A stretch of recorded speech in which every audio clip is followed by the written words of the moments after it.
لله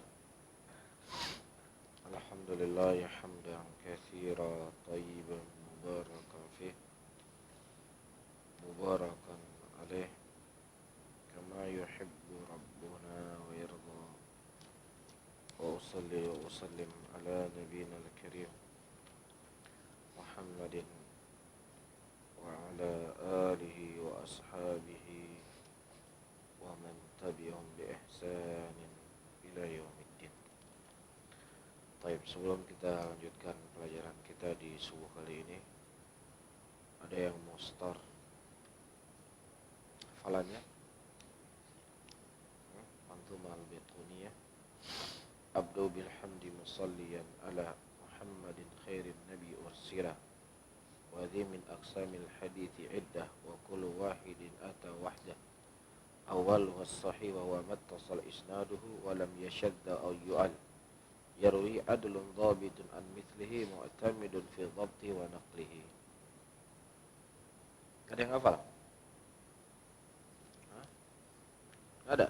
Kan sepakatnya hafal nggak? Ada kesepakatan kita menghafal? Nggak ada? Yang pernah saya sepakat. Baik, labas.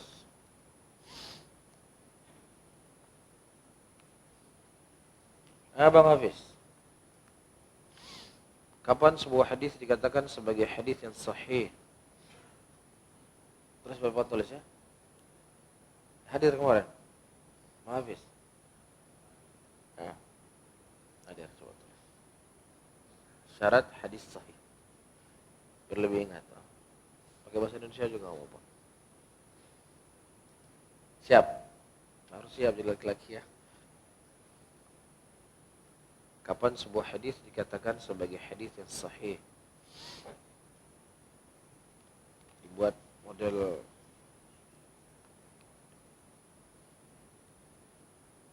sebuah hadis dikatakan sebagai hadis yang sahih apabila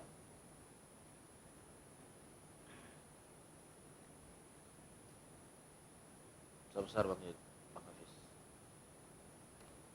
Hadis sahih. Dibuat ini aja, dibuat bagan-bagan gitu. Hadis sahih. Ayo.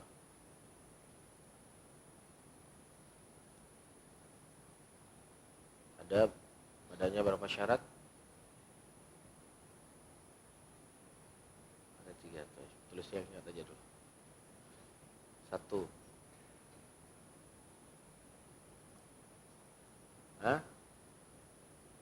Bersambung sanadnya. Ayo.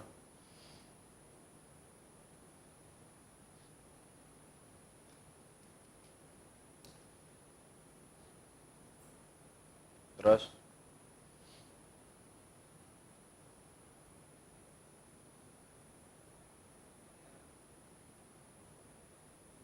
Taib ayakun rawi adalah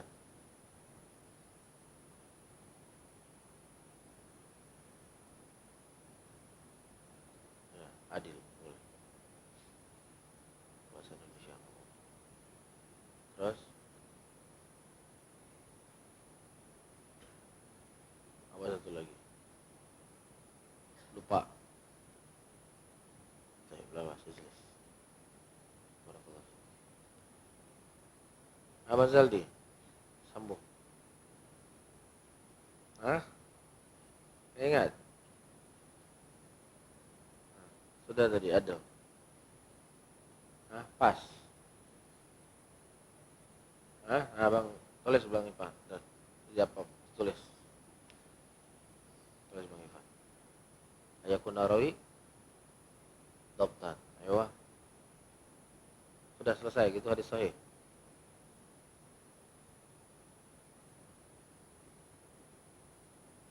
Sudah selesai gitu saja. Dua lagi tulis sebelah sini.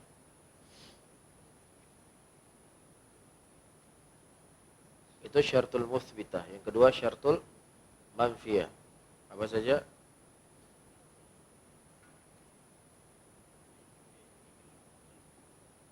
Ala yakuna. Apa itu? Ayo. Ingat enggak Mbak Ipa? Wah, sudah kelihatan. Mungkin di tempat duduk teringat mungkin. Duduk dulu. Ingat sekarang. Alla yakuna. Hah? Ayo Iqbal. Tulis. Nah, tulis Iqbal. Biar ingat. Alla yakuna. Alla yakuna syadzan. Terus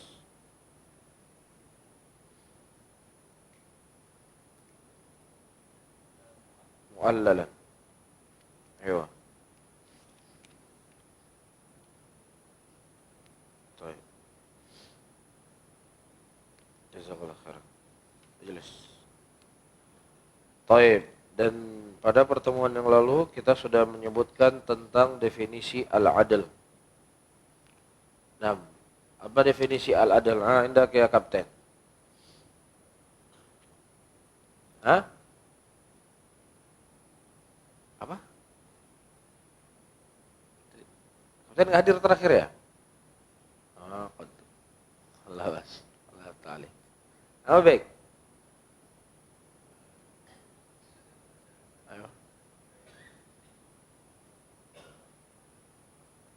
Ayo.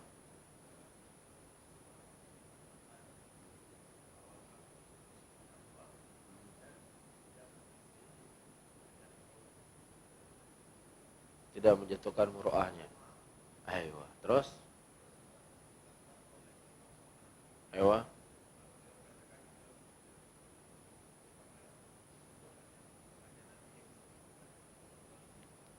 Beribadah. Ayo.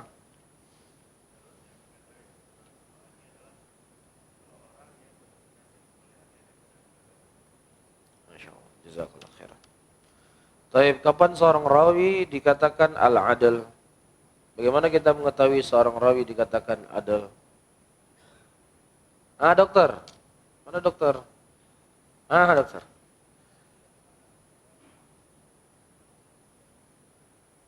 Itu definisinya. Nah, kapan kita mengetahui dia itu lebih banyak kebaikannya daripada kejelekannya?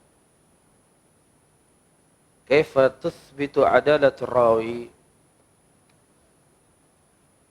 Baik, ditetapkan karena kemasyhurannya. Terus dan rekomendasi dari para aimatul hadis. Masya Allah. Jazakallah khairan. Nah, kita lanjutkan. Ayyuhal ikhwah rahimani wa rahimakumullah. Kita sudah menyebutkan syarat sebuah hadis dikatakan sebagai hadis yang sahih apabila ada dua syarat padanya. Saya ulangi. Yang pertama syaratul manfiyah, syaratul muthbitah, dan yang kedua adalah syaratul al-manfiyah. Syaratul muthbitah ada 3. Yang pertama bersambung sanadnya, ittisalu sanaduhu. Bersambung sanadnya. Iya. Yang kedua rawinya itu adil. Dan sudah kita sebutkan tentang apa itu al-adalah. Ya, adalah seseorang yang dia mampu menguasai dirinya untuk terus-menerus berada di atas ketaatan dan tidak menjatuhkan muruahnya. Ya, dan ini kita katakan akan sangat sulit seseorang akan bisa punya sifat yang seperti ini. Kecuali hanya para nabi dan siapa yang maksum. Ya, oleh karena itu Al-Imam San'ani rahimahullah beliau menyebutkan bahwasanya seorang rawi al-adl maka mahasinuhu aghlab min musawi. Apabila keadaan seseorang kebaikannya itu lebih mendominasi daripada kejelekannya, maka dikatakan sebagai orang yang adil. Dan ini juga pendapatnya Al-Imam Syafi'i rahimahullahu ta'ala. Jelas ya? Taib. Dan rawinya itu dhabtan. Ini akan menjadi pembahasan kita di pagi hari ini. Apa disebut dengan dhabat? Ya, ayyuhal ikhwah rahimani wa rahimakumullah. Ad-dhabat itu artinya secara bahasa al-mutaqqan, al-mutqin, kokoh, kuat. Ya. Ad-dhabat itu arti secara bahasa adalah al-mutqin, kuat dan kokoh. Yaitu mutqin hafalannya. Ya, itu secara bahasa. Adapun secara istilah, ya, saya hapus ya. Secara istilah,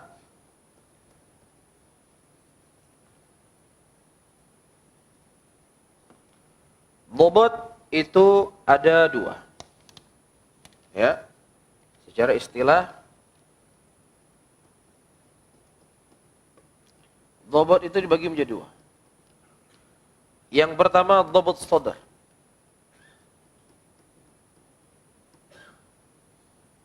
Yang kedua, dhabt kitab. Ya.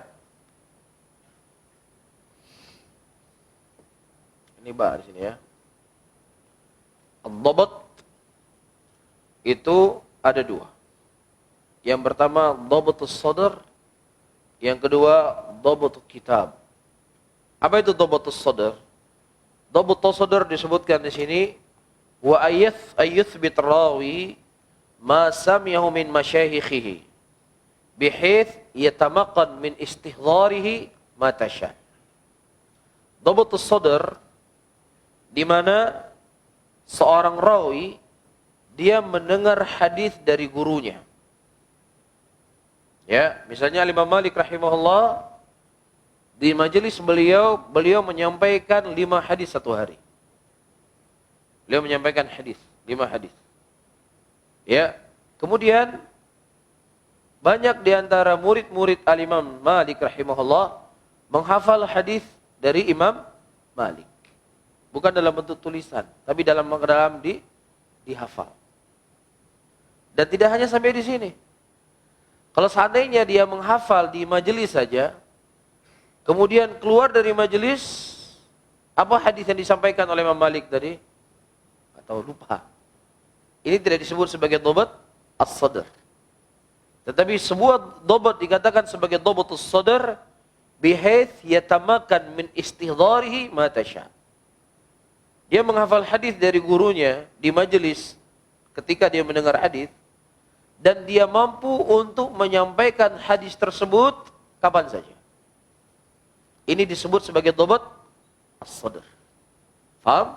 Tapi kalau seandainya seseorang mendengar hadis di majelis, 5 hadis disampaikan oleh gurunya, dia sampaikan hadis pertama, hadis kedua, hadis ketiga, hadis keempat, hadis yang kelima di majelis. Kemudian keesokan harinya ditanya, apa hadis yang kamu dengar dari guru 5 hadis tersebut? Lupa saya. Masuk dalam dhabt sadr atau tidak? Tidak. Tapi dhabt sadr, kapan hadis tersebut yang dia dengar dari gurunya, dia mampu untuk menghadirkan kapan saja dia suka. Faham? Ini disebut sebagai dhabt as-sadr. Sampai di sini faham? Ya, jadi dia hafal. Ya, oleh karena itu para aimatul huda, ya seperti Al-Imam Daruqutni rahimahullah, terkadang ketika beliau hadir di majelis, beliau tidak menulis. Dia dengar apa yang disampaikan oleh gurunya. Kapan dia tulis? Ketika dia pulang baru dia tulis. Ingat semuanya. Ya, dia ingat semua apa yang disampaikan oleh gurunya. Dan orang-orang seperti kita, ya baru tadi kita sebutkan, kita tanya 5 menit setelahnya, masih dalam satu majelis, kita belum cerita di luar majelis. Sementara sesuatu disebut sebagai dhabt as-sadr, tidak hanya dia hafal dalam majelis, tapi kapan dia butuh dia bisa menyampaikan hadis tersebut. Ya, ini syarat seorang rawi diterima hadisnya. Dhabt as-sadr. Iya. Adapun dhabt al-kitab adalah wasyanatuhu ladaihi mundu samiya fihi wasahu ayyuaddi fih. Ya, dia tidak menghafal dari gurunya. Tetapi ketika dia hadir di majelis gurunya, dia tulis semua hadis-hadis yang dengar dari gurunya. Qala hadatsana fulan, hadatsana fulan, hadatsana fulan, qala Nabi sallallahu alaihi wasallam, ditulis semua sama dia. 10 hadis yang dia dengar pada hari itu, dia tulis semua dalam kitabnya. Ya. Apakah sudah selesai? Dia dikatakan sebagai dhabt al-kitab? Belum selesai. Kapan dia dikatakan sebagai dhabt al-kitab? Kapan dia butuhkan untuk menyampaikan hadis tersebut, catatannya masih utuh. Jadi dia menyampaikan dari catatannya, masih utuh catatannya. Tapi kalau seandainya catatannya itu sudah tidak utuh, seperti yang dia tulis, seperti yang dia dengar dari gurunya, maka hadis tersebut secara hukum asal ditolak. Ya, ada istilahnya waraqus su. Waraq as-su. Waraq itu artinya kertas. Suk artinya jelek. Ada seorang rawi, dia dikenal sebagai Katibul Laits. Siapa namanya? Dikenal dengan apa? Katibul Laits. Apa itu Katibul Laits? Dia adalah pencatat hadis dari Laits bin Sa'ad. Laits bin Sa'ad adalah imam min a'immati ahli sunnah di Mesir. Bahkan para ulama mengatakan Laits bin Sa'ad afqah min Malik. Laits bin Sa'ad ini lebih faqih dari Imam Malik. Dia hidup di zaman Imam Malik. Dia di Mesir, Imam Malik di Madinah. Dari sisi fikihnya Laits itu lebih kuat. Tetapi bedanya Laits tidak semasyhur al-Imam Malik.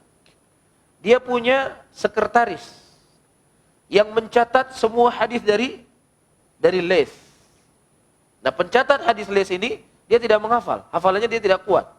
Tetapi dia punya catatan dari Imam Malik. Nah, pada suatu hari ada orang jelek, ya, dia melempar waraqus su. Ya, dia tulis hadis-hadis yang salah, kemudian lempar ke rumahnya Katibul Laits, ya, sehingga Laits bingung. Mana hadis yang dengar dari Imam Malik dan mana hadis yang dilempar oleh waraq su tadi. Sementara dia nggak punya hafalan. Dhabutus sadrnya dia nggak ada. Dia cuma ada apa? Dhab kitab. Sehingga dia tidak bisa membedakan mana hadis yang dia dengar dari Laits dan mana hadis yang dimasukkan ke rumahnya, yang bukan dari hadis Laits. Makanya para ulama ketika untuk mendapatkan sebuah hadis di dalamnya ada Katibul Laits itu ditolak oleh para ulama. Kenapa? Ada syarat yang dia terpenuhi oleh dia. Apa itu? Dhabut kitab. Karena kitabnya sudah rusak. Faham ya? Dan ini akan kita bahas dalam hadis mu'allalan. Hadis berpenyakit. Penyakitnya khafi. Tidak terlihat. Kalau untuk membaca Katibul Laits thiqah. Ternyata apa? Ternyata dia ini sudah tercampur antara catatan yang ditulis dari Laits dengan catatan yang dilempar ke rumahnya. Sehingga dia tidak bisa membedakan mana hadis yang dengar dari Laits dan mana yang tidak dengar dari Laits. Dari sini ya, kita akan melihat bagaimana ketatnya para ulama menerima sebuah hadis. Jadi nggak sembarangan. Ya, kadang-kadang orang menolak hadis Rasulullah, dia buat barisan, satu barisan. Ya, dia buat satu teks kalimat. Ya, panjang 2 baris. Ya, yang satu mendengar, sampaikan ke B, ke C, ke D, ke E, ke F, ke G. Nasihat datang ke gurunya. Baca apa yang dia dengar tadi. Ternyata meleset. Dalam satu majelis, dalam satu waktu bisa meleset. Apalagi hadis Rasulullah sudah bertahun-tahun. Jadi nggak bisa kita terima hadis Rasulullah. Makanya ketika dia mempelajari ilmu hadis, bagaimana ketatnya para ulama dalam menerima sebuah hadis, dia akan sadar. Ya, bagaimana Allah menjaga hadis Rasulullah sallallahu alaihi wasallam dengan oleh para ulama kita. Taib, sampai di sini paham? Paham di sini?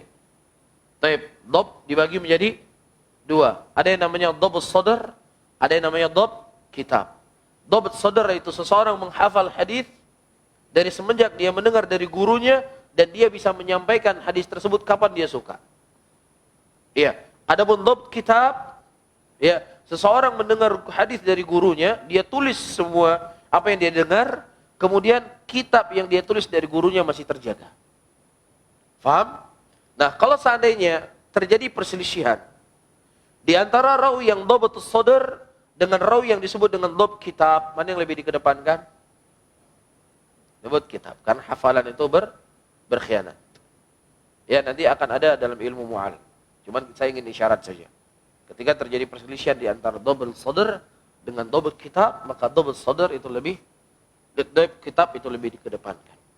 Ya, dan ada di antara rawi-rawi yang dia dhabt kitab dan dhabt sadr itu berada di tingkat yang paling pertama. Faham? Dia kitab juga terjaga, hafalan juga top. Ya, kira-kira kita mana di antara keduanya ini? Jangan-jangan ini juga nggak ada, ini juga nggak ada. Jadi di majelis tak tulis juga nggak, semua nggak. Sampai di sini paham? Jelas ya? Taib. Nah, bagaimana kita bisa mengetahui seorang rawi itu dhabt? Bagaimana kita mengetahui? Tadi kita sudah membahas bagaimana seorang rawi itu dikatakan al-adalah. Nah, sekarang bagaimana kita tahu seorang rawi itu dia memiliki ad-dhabt? Dhabt itu namanya kokoh, dhabit itu namanya orangnya. Iya. Disebutkan oleh Ibnu Shalah rahimahullah, yu'raf qaulur rawi dhabitan bi an nu'tabira riwayatuhu aw riwayatihi bi riwayati thiqat al-ma'rufin bid-dhabt wal itqan. Ya, kata Ibnu Shalah, kita mengetahui seorang rawi itu dhabit, seorang rawi itu kokoh, mutqin hafalannya, kita menggandengkan riwayat-riwayat yang datang darinya dengan riwayat-riwayat ulama-ulama yang thiqat, yang ma'rufin. Iya. Misalnya siapa apa? Ya.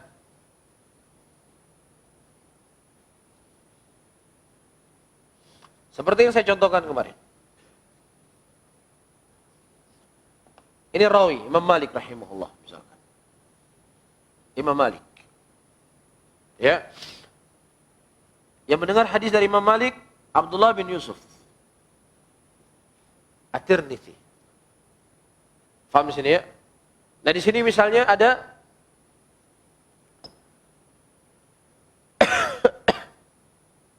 misalnya di sini ada Ahmad bin Musa Al-Yarbu'i. Baik. Ahmad bin Musa Al-Yarbu'i. Ini ada Abdullah bin Yusuf At-Tirmidzi. Iya. Abdullah bin Yusuf At-Tirmidzi, Abdullah bin Maslam Al-Qa'nabi, atau kita sebutkan Abdullah bin Maslam Al-Qa'nabi. Ya, dia adalah orang yang paling kuat hafalan hadisnya di sisi Imam Malik rahimahullah. Bahkan kalau seandainya terjadi perselisihan di antara murid-murid Imam Malik rahimahullah, dari riwayat Imam Malik nanti kan kita sebutkan masalah syadz, maka ucapan Abdullah bin Yusuf ini diambil.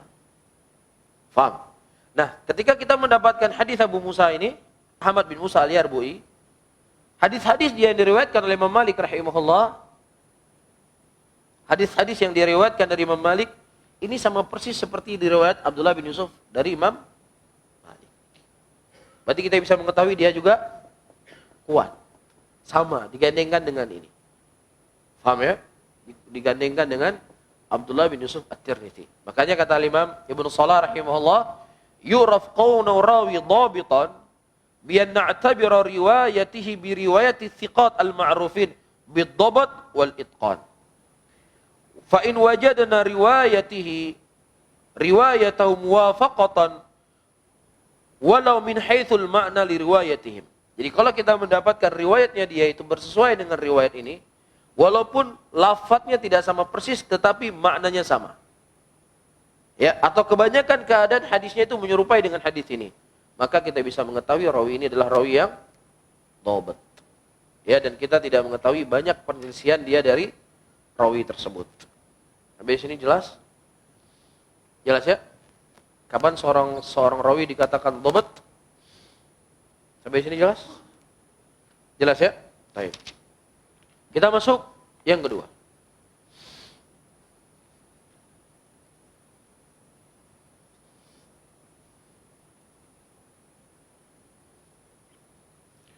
Yang kedua. Syarat yang kedua, syaratul manfiyah. Alla yakuna syadzan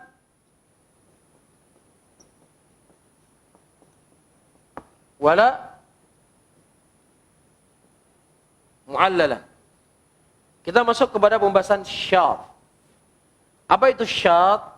Syadz huwa mukhalafatur rawi al-maqbul ala huwa man aula minhu. Syadz mukhalafatur rawi maqbul. Saya tulis bahasa Indonesia saja ya. Mukhalafatur rawi maqbul, penyelisihan seorang rawi yang dia hukum asalnya diterima riwayatnya, ya, tetapi dia menyelisih rawi-rawi yang lebih thiqah dari dia. Atau saya tulis saja. Syadz huwa mukhalafatur rawi maqbul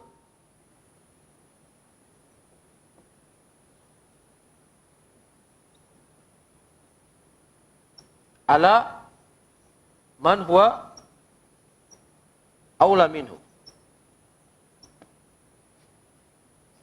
Taib, syad huwa mukhalafatur rawi maqbul ala man huwa aula minhu. Apa itu maksudnya? Mukhalafah, yaitu adanya penyelisihan dari rawi yang dia itu sebenarnya rawinya diterima secara hukumnya. Al-maqbul di sini bisa diinginkan al-thiqah, bisa diinginkan adalah hasan. Iya. Ala man huwa aula minhu, siapa yang lebih thiqah darinya. Saya bawa contoh hadis tahrik bainal asabi'. Ya, menggoyang-goyangkan tangan ketika kita tasyahud. Iya. Hadis ini ayyuhal ikhwah rahimani wa rahimakumullah,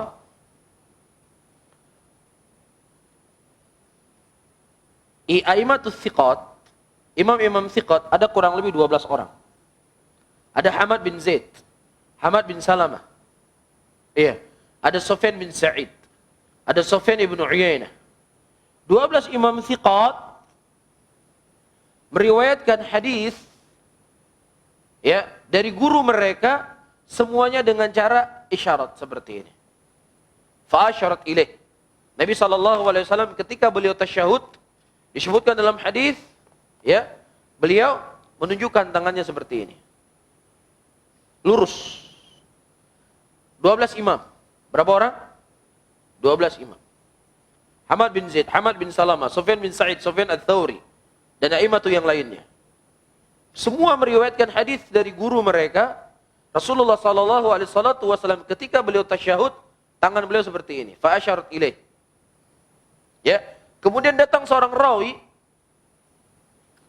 La ilaha illallah. Saya lupa nama rawinya. Datang seorang rawi. Dia ini thiqah. Apa hukumnya?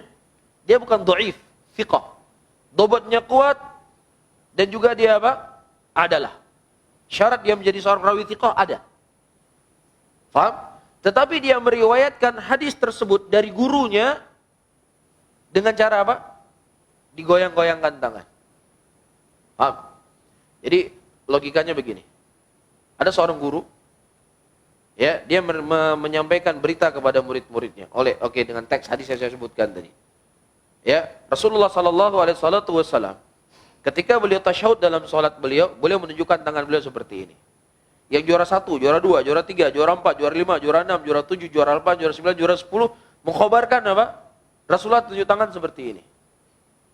Paham? Kemudian di antara orang yang juara 1 sampai juara 10 besar tadi, satu orang dia mengatakan Rasulullah mengatakan seperti ini. Paham? Dia bukan orang dhaif, bukan orang bodoh, bukan orang malas, tapi orang pintar juga. Paham? Tetapi dia mengkhabarkan seperti ini. Sementara yang lain-lainnya ada 12 besar itu semua nunjuk seperti ini. Paham? Jelas di sini? Dia begini, sama nggak antara ini dengan ini? Beda. Makanya disebut sebagai hadisun syad, mukhalafatur rawi maqbul. Penyelisihan seorang rawi yang makbul.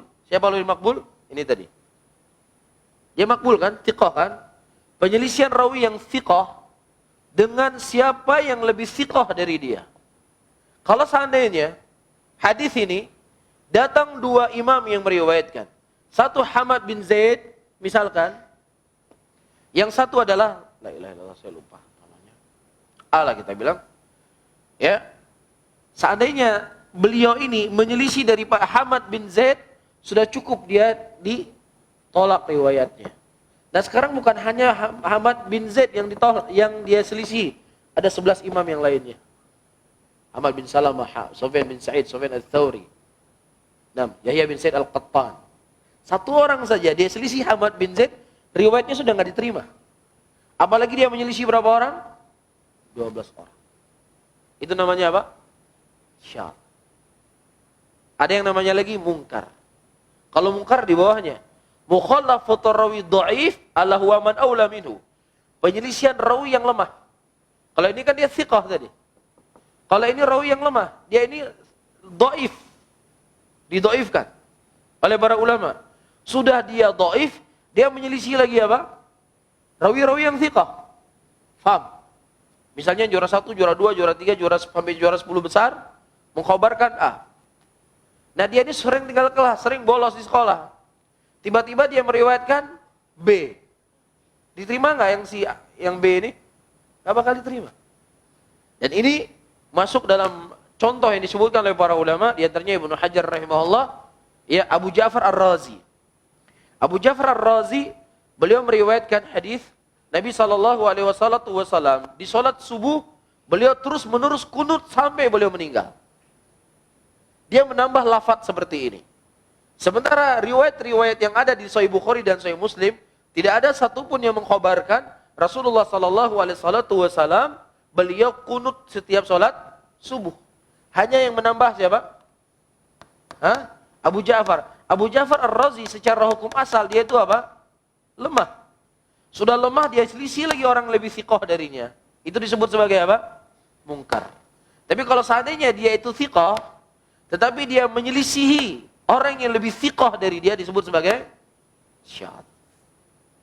Bisa difahami?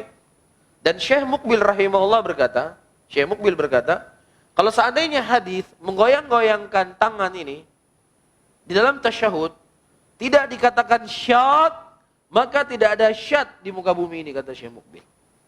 Saya ulangi. Kalau seandainya hadis yang menggoyang-goyangkan tangan ini ya tidak dikatakan syadz, maka tidak ada hadisun syadz di muka bumi ini. Dia ini menyelisih 12 imam thiqat.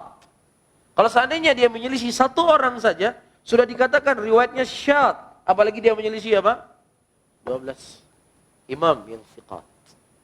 Cuma yang jadi masalah, Syekh Albani rahimahullah, beliau berpendapat apa? Tetap menggoyangkan tangan. Apakah Albani tidak tahu hadis syadz itu apa? Antum baru hadir di sini, baru 3 kali pertemuan sudah tahu apa itu hadis syadz. Masa Albani nggak tahu? Ya, kadang-kadang orang ya baru belajar ilmu hadis ya. Baru 3 kali pertemuan, oh ternyata Albani nggak kuat ilmu hadisnya. Masa dia nggak tahu hadis syadz? Ya, sabar. Ya, sabar. Nanti ada pembahasan ziyadatut thiqah. Ziyadah seorang rawi yang thiqah makbulah atau ghairu makbulah. Ini satu hal akan jadi pembahasan kita. Supaya kita tidak terburu-buru. Yang kedua, ya, Syekh Albani rahimahullah, beliau berjalan dengan jalannya Al-Hafidz Ibnu Hajar rahimahullah dalam kitab Nukhbatul Fikr. Apa itu? Apabila seorang rawi yang thiqah dan juga rawi yang thiqat yang lainnya yang meriwayatkan hadis ya dengan konteks yang berbeda namun tidak saling berterbakan, tidak saling maknanya tidak saling menyelisihi, maka diterima. Sekarang Rasulullah menunjukkan tangan seperti ini. Ini diriwayatkan oleh 12 imam thiqat. Begini. Iya, adapun rawi yang satunya thiqah juga, dia mengatakan begini. Apakah begini dengan begini saling bertentangan? Ini menafikan isyarat atau tidak? Ini dikatakan isyarat atau tidak? Tetap isyarat. Makanya Syekh Albani rahimahullah, beliau berjalan dengan jalan Al-Hafidz Ibnu Hajar rahimahullah, beliau tidak hadis ini diterima. Kenapa? Karena tunjuk tangan dengan begini itu sama-sama isyarat, nggak menafikan ini isyarat. Kecuali kalau satunya begini, menafikan maknanya. Tapi sama-sama isyarat nggak? Sama-sama isyarat. Makanya Syekh Albani rahimahullah, beliau mensahihkan hadis ini. Adapun Syekhuna Syekh Muqbil rahimahullah, beliau mengatakan hadis ini syadz, tidak bisa diterima. Ya, kalau seandainya hadis ini tidak syadz, tidak ada hadis syadz di muka bumi ini. Paham di sini? Bisa difahami? Bisa dibedakan antara syadz dengan mungkar? Mana lebih parah, syadz atau mungkar? Mungkar lebih parah. Kenapa mungkar lebih parah? Kalau dia penyelesaian rawi yang lemah. Kalau yang syadz, penyelesaian rawi yang makbul. Makbul bisa thiqah, bisa hasanul hadis. Mafhum? Sudah jelas apa itu syadz? Apa itu syadz?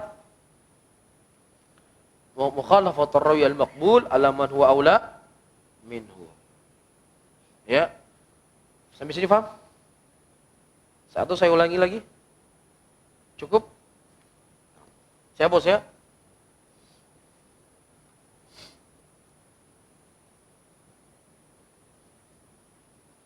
Yang kedua, syarat yang kedua ya ikhwan rahimani wa rahimakumullah, alla yakuna mu'allalan. Rawi tersebut tidak ada mu'alnya di situ, tidak ada ilahnya. Al-illah secara bahasa artinya al-marḍ. Illah artinya apa? Marad, sakit. Adapun secara istilah, ya, tanqasimu ila qismain. Ya, al-illah tanqasimu ila qismain. Illatun qadihah wa ilah ghairu qadihah. Ya, penyakit yang itu memudaratkan hadis dan ada penyakit yang dia tidak memberikan mudarat pada hadis. Faham? Jadi kalau dalam ilmu tajwid apa? Ada khata' jali, ada khata' khafi. Ya, kalau khata' khafi masih diterima bacaannya. Tapi kalau khata'nya sudah jali, sudah tidak diterima. Nah, begitu juga dalam mu'illah. Ilah itu ada ilah qadihah, ada ilah ghair qadihah. Saya kasih contoh. Ilah yang ghair qadihah. Hadis dikeluarkan oleh Bukhari rahimahullah dari riwayat Ammar. Ya. Imam Bukhari mengatakan qala Ammar. Taib. Nah, dalam hadis qala Ammar, masalah musik ini, la yakunana min ummati yastahiluna hir wal harir wal ma'azif. Akan ada di antara umatku yang mereka akan menghalalkan zina, sutra dan musik. Hadis ini didhaifkan oleh Ibnu Hazm rahimahullah. Kenapa? Ada dua penyakit di sini menurut Ibnu Hazm. Yang pertama Ammar, gurunya Bukhari. Yang kedua, di situ ada ya sahabat Rasulullah disebutkan Abu Yasir atau satu lagi saya lupa, Abu Fulan. Ini di Tobaqo sahabat. Tobaqo siapa? Tobaqo sahabat. Ibnu Hazm berkata, rawi itu ragu. Hadis tersebut diriwayatkan A ataukah B? Karena dia ragu, kita tidak tahu dari siapa dia meriwayatkan hadis tersebut, maka kita tidak terima hadis ini. Kata siapa? Ibnu Hazm. Taib. Pendalilan Ibnu Hazm tentang masalah ini adalah khata', salah, keliru. Kenapa? Ini di tobaqohnya sahabat. Tobaqoh sahabat, apakah Aisyah, apakah Abu Hurairah, apakah Zaid bin Thabit, apakah Amr bin Yasir, siapapun namanya. Rawinya ragu, saya mendengar dari sahabat A atau sahabat B atau sahabat C atau sahabat D. Ini tidak memudaratkan hadis. Karena seluruh para sahabat apa hukumnya? Udul, thiqah. Faham? Kecuali kalau seandainya rawi yang meriwayatkan hadis tersebut dia ragu dari seorang tabi'in. Tabi'in A atau tabi'in B atau tabi'in C. Ini bisa memudaratkan hadis. Tetapi ketika dia ragu adalah sahabatnya A, B, C atau D. Ya, apakah ini memudaratkan hadis? Tidak memudaratkan karena sahabat seluruhnya udul, dengan syarat orang yang meriwayatkan hadis dari sahabat ini mendengar dari sahabat Nabi. Tansis dari para a'immah bahwasanya dia mendengar dari sahabat Nabi sallallahu alaihi wasallam jelas. Ibnu Hazm mendhaifkan hadis ini tidak hujjah sama sekali. Hujjahnya dhaifah. Faham di sini? Ya, dan inilah ilah yang ghair qadihah. Ini penyakit yang tidak memudaratkan hadis.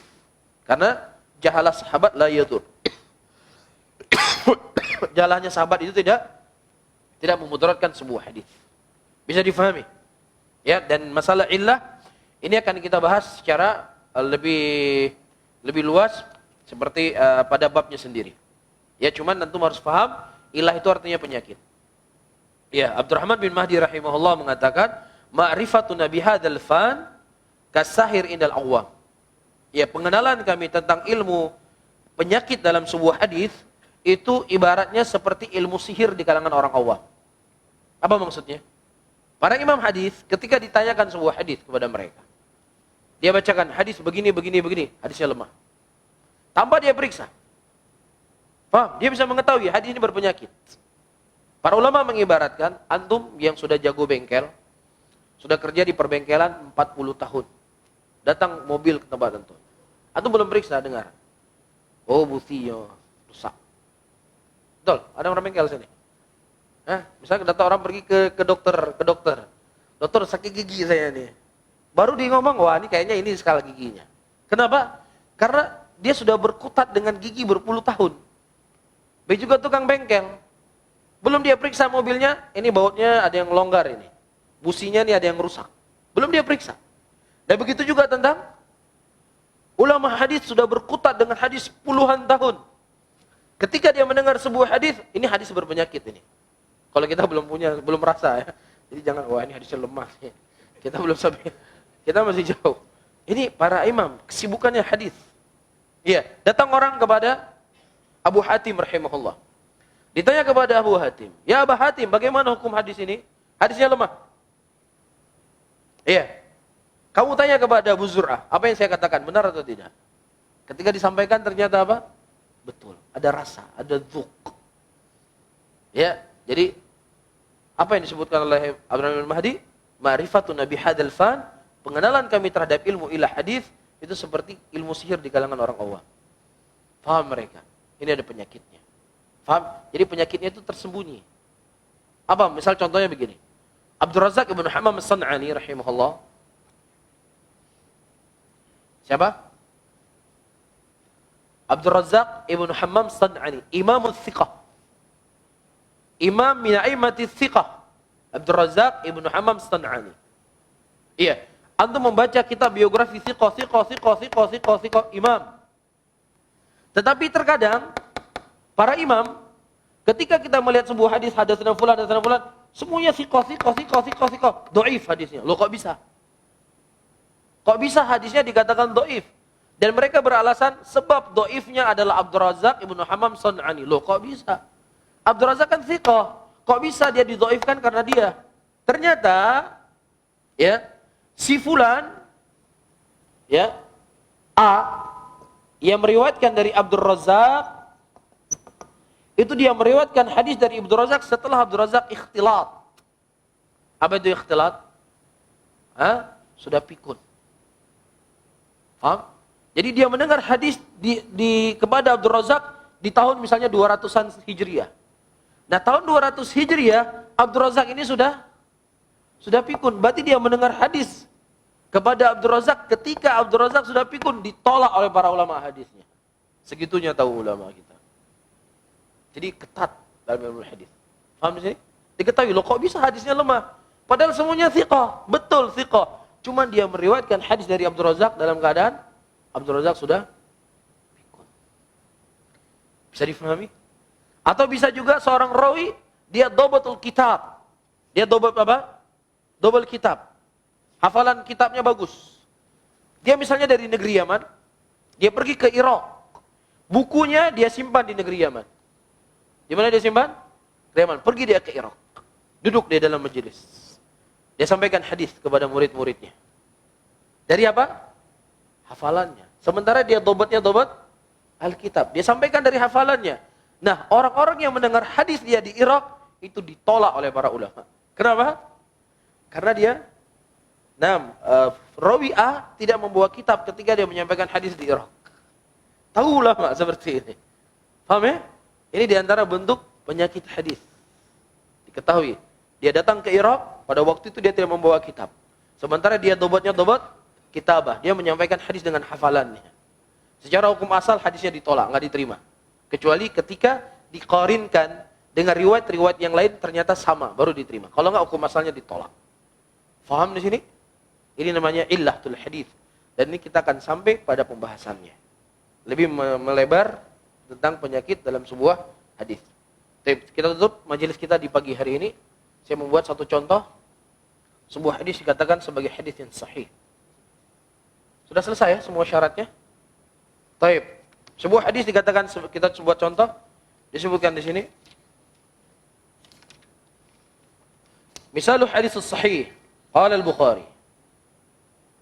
Siapa namanya Bukhari? Siapa namanya Imam Bukhari?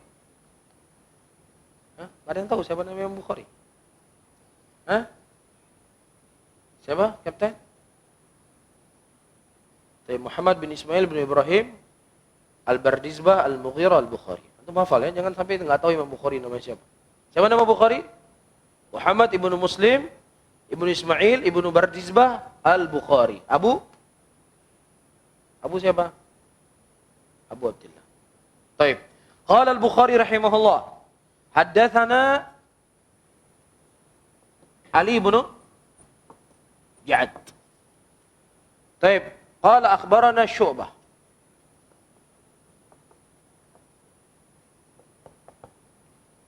Taib qala akhbarani Mansur.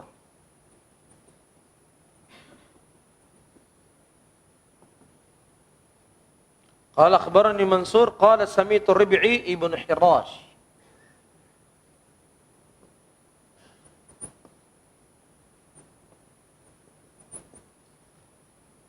Yaqul sami'tu Aliyan radhiyallahu anhu. Ya, teks hadis setelahnya. Nabi sallallahu alaihi wasallam yaqul la tukadzibu alayya fa innahu man kadzaba alayya falyalji an-nar. Jangan kalian berdusta atas namaku. Sesungguhnya siapa yang seseorang berdusta atas namaku, maka hendaknya dia mengambil tempat dari neraka. Ya, pertama Ali ibn Ja'ad. Dia ini apa? Fiqah. 6. Syu'bah Amirul Mu'minin fil hadis la yus'al anhu. Syu'bah bin Hajjaj Abu Bistam. Dilakabi sebagai apa? Amirul Mu'minin fil hadis, pimpinannya para ahlul hadis. Iya, fiqah. Qala akhbarani Mansur, Mansur juga fiqah. Qala sami'tu Rib'i bin Khirash, juga apa? Fiqah. Ya, qala sami'tu Ali. Ali fiqah enggak? Enggak perlu dibahas Ali fiqah atau enggak fiqah. Kita lihat sekarang. Ya, ayyakuna rawi adlan dhabitan. Sudah ada atau belum? Jadi ketika disebut fiqah, berarti sudah ada dua syarat pada dia. Dia adil, dia dhabat. Fiqah. Ketika kita membaca buku biografi, Ali bin Ja'ad mendengar dari Syu'bah. Syu'bah mendengar dari Mansur. Mansur mendengar dari Rib'i. Rib'i mendengar dari Ali. Berarti sanadnya bersambung. Rawinya thiqah, sanadnya bersambung.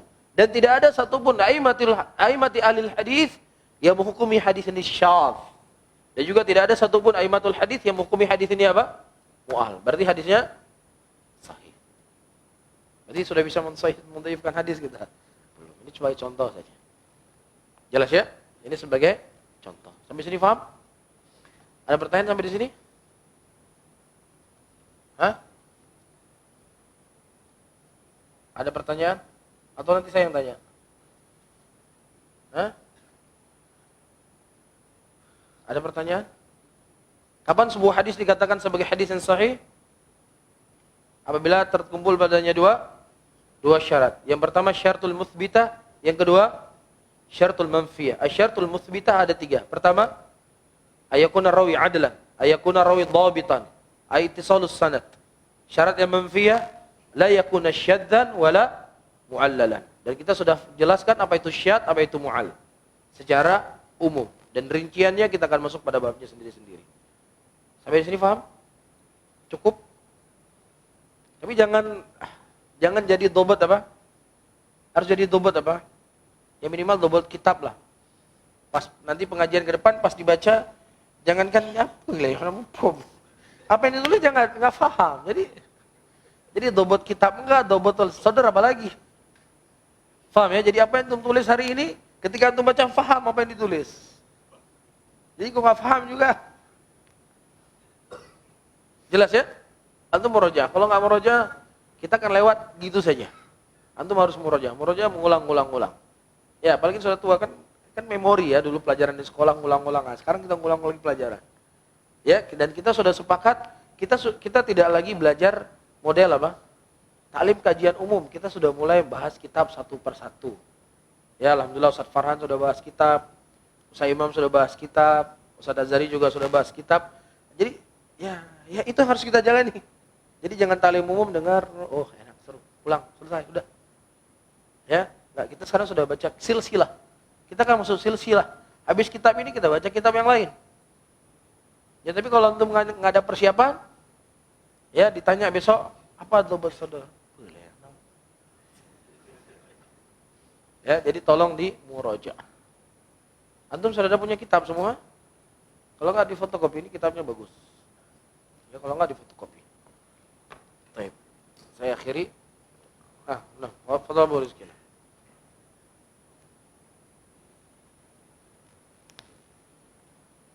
Pikun. Ya.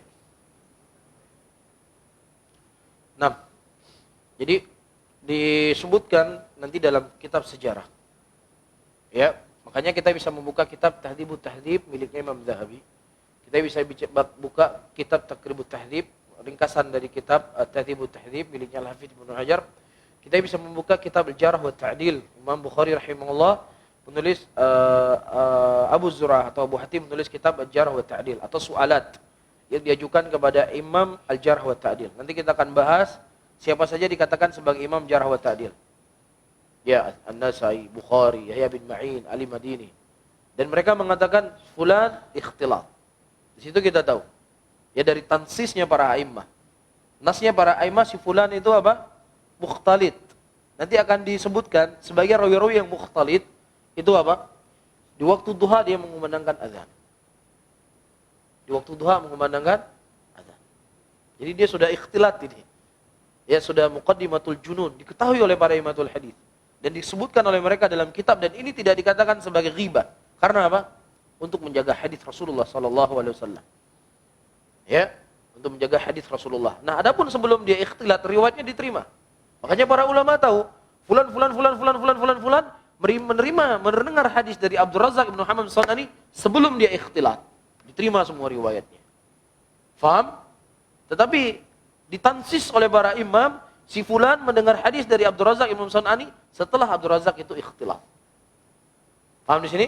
Nah, apakah rawi yang mendengar hadis dari seorang rawi yang ikhtilat itu ditolak secara mentah-mentah? Secara hukum asal dia ditolak, secara hukum asal. Namun ketika dikorinkan, digandengkan dengan riwayat yang lain dari imam-imam yang lainnya, misalnya si A meriwayatkan kepada Abdul Razak sebelum dia ikhtilat.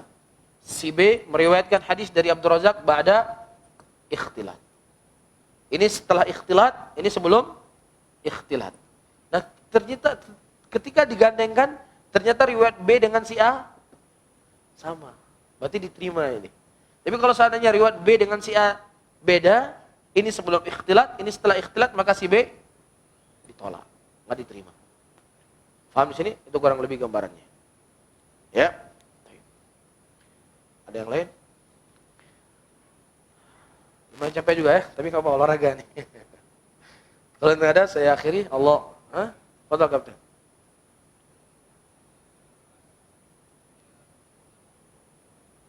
Ya. Tapi ada juga Anda pernah dengar Ustaz, Imam Bukhari malah melewatkan hadis dari 3 orang saja sampai ke Rasul. Ya. Berarti ini kan umurnya juga udah tua-tua sekali Ustaz. Ya. Ini bagaimana orang bisa menghukuminya, dia belum pikun atau sudah pikun? Baik. Pertanyaan sangat bagus sekali. Nah, di dalam Sahih Bukhari ya, ada yang namanya sanad as-sulafi. Apa namanya? Sanad as-sulafi. Iya. Dan ini adalah sanad yang paling pendek dalam Sahih Bukhari. Siapa yang tahu sanad paling pendek Sahih Bukhari? Saya kasih hadiah. Ada yang tahu? Hah? Ada yang tahu? Ada yang tahu?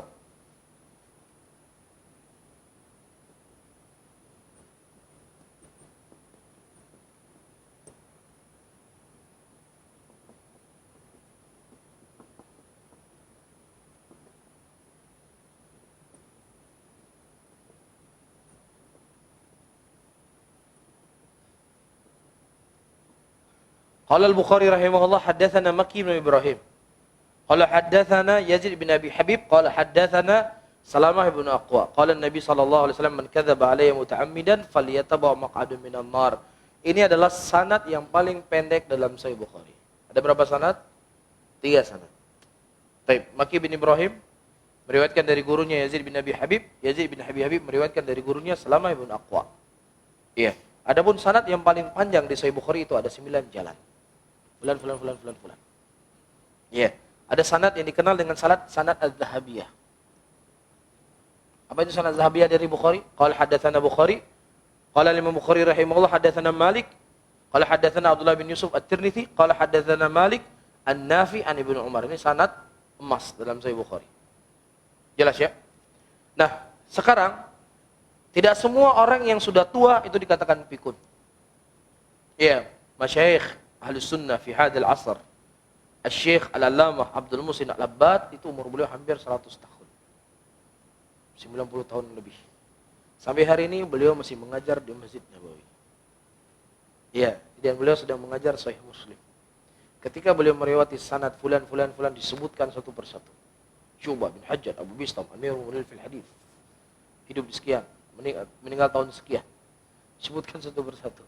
Umurnya hampir 100 tahun. Iya. Syekh Abdul Muhsin Al-Abbad, bapaknya Syekh Abdul Razzaq. Masih sampai detik ini beliau mengajar. Ya, kacamatanya sudah tebal, duduk di kursi roda. Masya Allah. Ya. Dan beliau masih kuat hafalannya.